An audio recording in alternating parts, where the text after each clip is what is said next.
Couples Ministry. I'm Reverend Rich. And I'm Lisa. And we're looking forward to spending some time with you this evening talking about marriage. And this first part one, I think we'll call it, is becoming one. And we're really looking forward to the conversation this evening. Talk to you a little bit about some of the things that we've experienced over our marriage. Yes, thank you so much for giving us the opportunity. Rich and I have been, Reverend Rich, and I have been married 26 years, going on 27. We met in Center City, Philadelphia. We were both working on Market Street, just blocks from each other. And we were invited to a lunch that I think you With did my like once a fraternity month. brother. Yeah, I did once a month with some of my fraternity brothers. She worked with one of my fraternity brothers at the time. So she happened to come along to lunch this particular day. And as most of you know, I travel a lot. So I went off to travel somewhere and I talked to my fraternity brother. I was asking him about her. And he said, oh, by the way, she asked about you. So when I got back from traveling, we had a date. We went to New Hope, which is a lovely drive going up Bucks County, up the coast, Delaware River, and we had lunch and ice cream, and then I dropped it back home, and I went home. But the funny thing about that, he's a perfect gentleman. The funny thing about that is, as we were leaving her place, I went to pick her up, and we're leaving to go to New Hope. I saw her hands, and she looked like she had a ring on her finger. So I pulled the car over, and I said, "Are you married?" Because I didn't want to be dating no married woman. She said, "No, I just happen to like to wear this ring on this finger." So I said, "Okay, I guess it was this finger," because I would have been able to see it because I was driving. And so we went on. But I thought that was I'll never forget that because I always look, and I didn't happen to look until we were off and running. But I knew she wasn't married. But it was just an icebreaker kind of thing that we had together. As she said, we had a wonderful lunch. It was Sunday afternoon. I paid for lunch, and then she said, "Would you like some ice cream?" And she went and bought me some ice cream, and I remember exactly what she had on and everything, and it was a nice time. It was a nice time, and our dating life was really fun. You're adventurous. I'm adventurous. We like to do athletic things. We like to go places, concerts, art museums, like she said, sporting events. We both were very athletic. So yeah, we had fun, and it was fun getting to know each other, and how we were alike and how we were different. I said, "You got to come to my church," and she was like, "You got to come to my church." And we went to each other's churches and what have you. So about a year and a half after we met, we got engaged. And then we started counseling with her pastor, Reverend Woodson in Trenton, with my pastor at the time, Bishop Evans, and we went through that whole process. And about 9 months or so later, well, I know we got married 2 years and 5 days after we met, and then we started this journey together. And as we talk about becoming one, I kind of liken it unto when you get saved. When you get saved, you're automatically saved, but sanctification is a process. You have to go through the process of being sanctified. And certainly we know in the Bible, in Genesis it says, the man shall leave his mother and father and cleave to his wife, and they shall become one. Well, once you get married, you married. Just like once you saved, you save, but you're not necessarily one just yet. Okay? And that takes some time to do. And you have to go through that process. Right. Because we're two individuals with our own personalities, our own thoughts, our own processes, our own likes and dislikes, and being confident with who you are when you come into the relationship is critical. At the same time, it's a plus, but it can be something that you still have to work on because you have to take back a little bit. You got to make space for your partner to come in. I thought something you said to me last night when we were talking about this discussion.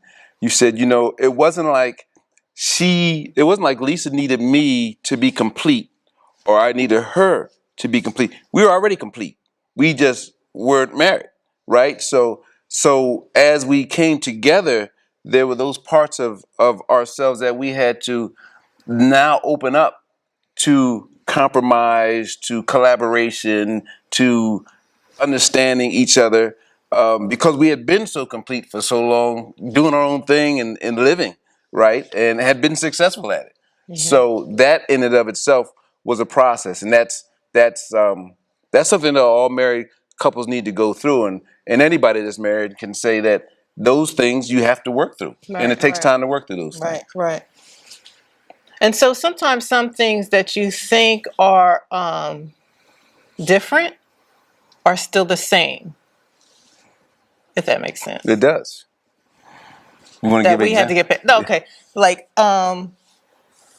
Like you may say 6 and I say half a dozen. That's right. See, So, and with communicating and learning and growing with each other, those things that you're like, okay, I know what I know and he knows what he knows, but we both know the same thing if we just open up and allow the other person to in. we certainly were, and I Does that certainly make sense? no, that makes perfect sense. Like you said, I may say 6, you may say a half a dozen. We're saying the same thing, we just said it a different way, and that comes into play when you're in a relationship. You may be saying the same thing, but you may be saying it a different way. So you need to take the time to, as I've been told the whole time I've been married, which is important. You got to listen and listen to understand. Really listen to understand what your partner is saying. But if we think about, when we think about the commonalities that we had between each other, we were both raised. We both were fortunate to have both of our parents, right? Two-parent Two-parent households. They had 4 kids. We had 4 kids. So I was the baby. She was the baby. I'm the baby. She the baby. I'm not the baby. I'm like the middle, but I'm kind of I'm the middle. I'm not the middle. I'm the second. But we were blessed to have that environment, and had some examples of that. And those examples could have been good for us, and those examples might have been. You don't need to use that just because mom and dad did that doesn't mean that's what we're supposed to do, right? So we had to kind of find our own way in becoming one. But we had structure. But we had structure. We both had structure, which was key, I think, to both of us. Believe in family, and doesn't mean if you don't have a 2-parent household that you don't believe in family. We're not saying that at all. We're just the way we grew up, we had some examples of that we were able to at least understand and lean on. We had our foundation. Right, right, and it was something that has been very important even to the two of us as we've gone on in marriage over these 26, almost 27 years. But the leaving, as the Bible says, the man shall leave. That severance part of leaving some of that which you have been accustomed to is an important aspect of the becoming one. There are some things that you don't bring in. You don't bring in, and if you bring in, it's going to cause some disruption. So, and sometimes you don't know. You're bringing things in until the end. Right? You're just living to what you're used and doing what you're used to doing. Doing what you're used to doing. Doing what you've been accustomed to do it.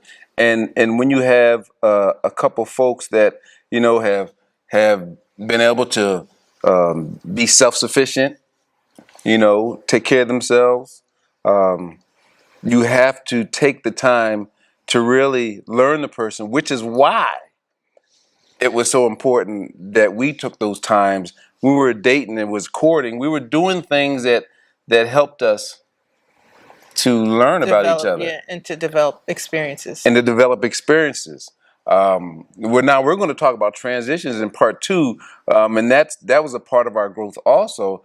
But in addition to the cleaving of some of those things that you had in the past, some of those things that are necessary to be brought into the marriage, becoming one is also something that takes time. And you said to me last night when we were talking about this that it wasn't that we weren't already complete when we found each other. Right. It wasn't the Lord brought us together. Right. We were already complete, but by coming together, it made us more complete. And kind of, and inside of that too, it kind of made you question yourself a little bit too. In what way? Well, what you're doing may not necessarily be right for the both of us. That's right. So just because I did it this way when And I it was by worked for you. myself and it worked for me, does that mean that's going to be the same thing That works that for works for us? us. So yeah. And we had to take the time to understand that and learn that, and make sure that we, in the process of doing that, knowing that as much as we were similar in our spirituality, in our beliefs, in our family values, that Lisa was her own person, Rich was his own person, and those people were still there. Mm-hmm, mm-hmm. Yeah. They hadn't gone anywhere. They hadn't gone anywhere. So we also made time for ourselves, right? We were married, but we made time to do things that we didn't do together. Right. Right. Whether it's you with your friends, me with my friends, and that was very important to us also. Like we were comfortable with you doing your thing and me doing my thing. Yeah, we were comfortable, and my job stayed the same. I still traveled a lot, and it wasn't a barrier so much to me being away. At least it didn't feel like it. That it was like, oh, where you go? You going again? Like, she always. Well, when I met you, you were traveling. So it was, and it's I've had people come to, oh, how can you deal with that? I don't know you any differently than that. So it was like that's the persona that you brought to the table. That's right, and she was very independent. When I met her, she was different than most, all not most, all of the anybody I'd ever met. She was different, and when I say that, it was she wanted to make sure that I understood that she was a woman with values and principles, and it was like old school for us. I mean, I pursued her, and I did. It wasn't like she just said, "Okay, come on, let's whatever you want to do, let's do." No, I had to pursue her, and that was new for me. But it made me appreciate her that much more in being able to do that, right, and having to do that as opposed to not having to do that. And And I like you. Oh, we're go old ahead. school also. Yeah, I was You old were old school. school. I was old school dude. I still am a bit old school. Your shoes were shined and made sure everything was in point and worked hard and family was important to you. So all those things, and he was, active in church. So all those things was made you attractive. She never said anything about me going to work, which I would hope nobody would say. She never said anything about me spending time at church and being at church on Wednesdays and during the week, because Bethany was on the move back then. When we met, this was some time ago, 93. Yeah. And things was hopping. Not that they still are hopping, but we were over there on Summerdale Avenue, and we'd have church on Sunday and first and third Sunday, all day on Sunday, 3 services, first and third Sunday, 4 services, because we had them in the evening.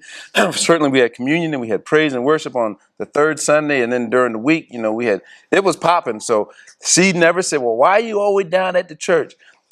Because I always made time. When we were together, I made the time for her, I think. And my dad was like that too, because you know how you look for the person that you're going to be with that's similar to like your father. And my dad was like very active in the church, and so that's what I knew, and that was like a foundation that was reliable. And that's what she said about me being active in the church, as well as just active, period. That's another thing that has been a great example of us becoming one. I'm a planner. I think about things 1, 2, 3, 4 years down the road. Lisa has always kept me in the moment. You need to be here now, Rich. Be here and spontaneous. And I think that's been something that that has been very complimentary to our relationship. Yin and a yang. A yin and a yang, I'm just a busy kind of guy. I like to be busy, and I thought about it when we first got married, and I've tried to be like the spontaneous one also. I mean, you remember when Mary and when Jesus was at the house with Mary and Martha was running around fixing stuff, and Mary was sitting right there at Jesus' feet. Well, that was Mary, and I was Martha running around trying to get stuff done. And I needed to learn that about to be still and to be still and know type of thing. So that's been a big compliment to our marriage as we became married, as we had family, as we've seen our family grow. We haven't talked much about family. I guess we should tell folks we have 2 children. 2 children and an angel. And an angel child that went up to see the Lord. But David is a grown young man, and Renee is a grown young woman. Both doing their thing. We're very proud of both of them, and we agreed on raising how we approach raising children. The parenting was just very similar. Education Key. We were aligned on that. Those things helped us become one. Making sure we had time for those things that our children did, and being present. I remember my father was there. He worked a lot. He traveled, but whether it was vacations he would take us on, and we weren't rich by any means, but we went on vacations. He came to the football games or the basketball games or the band concerts, and her father was, and mother too. Mother's was there too, but he was big on supporting our kids and being visible. I guess it would be a good word. Yeah, visible and being.